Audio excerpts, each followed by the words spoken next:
Hai adik-adik Disar Pintar, kali ini kita akan belajar operasi hitung perkalian bilangan bulat. Simak pembahasannya ya. Kita mulai dari konsep perkalian bilangan bulat. Adik-adik, coba lihat kotak yang berwarna biru. Di situ bilangan positif, jika dikalikan bilangan positif, hasilnya adalah bilangan positif. Bilangan negatif, jika dikalikan dengan bilangan negatif, hasilnya adalah bilangan positif. Bilangan positif, jika dikalikan bilangan negatif, hasilnya adalah bilangan negatif. Dan bilangan negatif, jika dikalikan dengan bilangan positif, hasilnya adalah bilangan negatif. Dengan kata lain, bilangan dengan tanda yang sama, jika dikalikan hasilnya adalah bilangan positif. Sedangkan bilangan dengan tanda yang beda, jika dikalikan hasilnya adalah bilangan negatif. Materi yang kedua tentang sifat perkalian bilangan bulat. Yang pertama, berlaku sifat tertutup. Artinya, hasil dari perkalian dua bilangan bulat adalah bilangan bulat. Yang kedua, berlaku sifat komutatif atau pertukaran. A kali B sama dengan B kali A.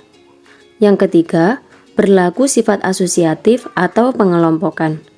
Dalam kurung A kali B kali C sama dengan A kali dalam kurung B kali C. Kemudian yang keempat, berlaku sifat distributif atau penyebaran. A kali dalam kurung B ditambah C sama dengan dalam kurung A kali B ditambah dalam kurung A kali C.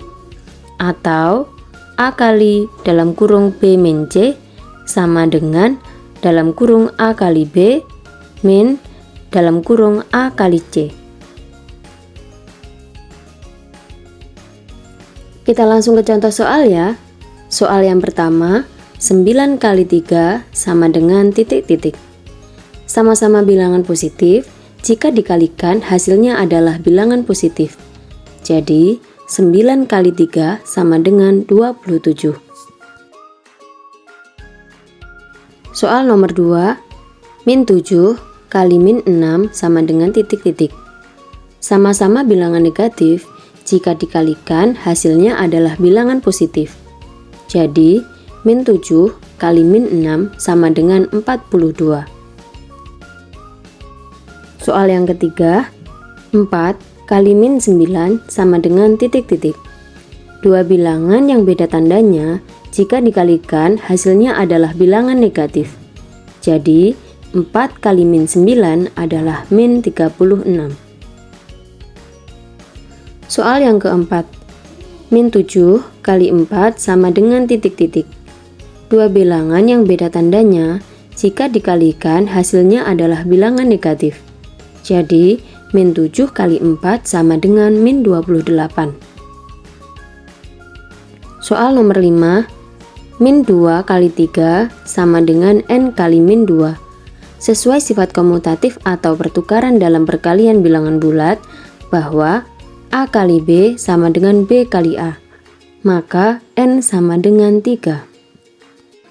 Soal nomor 6, dalam kurung min 5 kali 2 kali 1 sama dengan min 5 kali dalam kurung 2 kali n.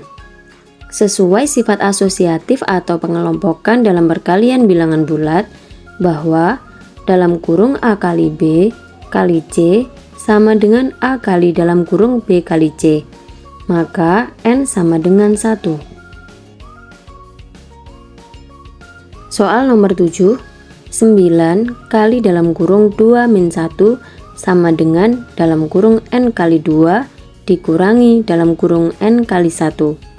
Sesuai sifat distributif atau penyebaran dalam perkalian bilangan bulat, bahwa A kali dalam kurung B min C sama dengan dalam kurung A kali B dikurangi dalam kurung A kali C, maka n sama dengan 9. Materi selanjutnya adalah perkalian bilangan bulat dengan garis bilangan. Jika disajikan soal 2 kali 3 untuk digambarkan ke dalam sebuah garis bilangan, maka angka yang pertama yaitu 2 adalah lengkungannya. Sedangkan angka yang ketiga yaitu angka 3 merupakan langkahnya atau titiknya.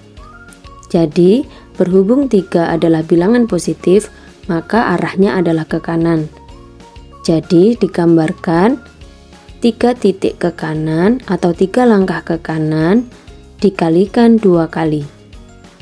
Jadi, hasilnya adalah 6. Soal lain dengan materi perkalian bilangan bulat dengan garis bilangan adalah contohnya 2 kali min 4. 2 adalah lengkungannya, sedangkan min 4 adalah langkahnya atau titiknya.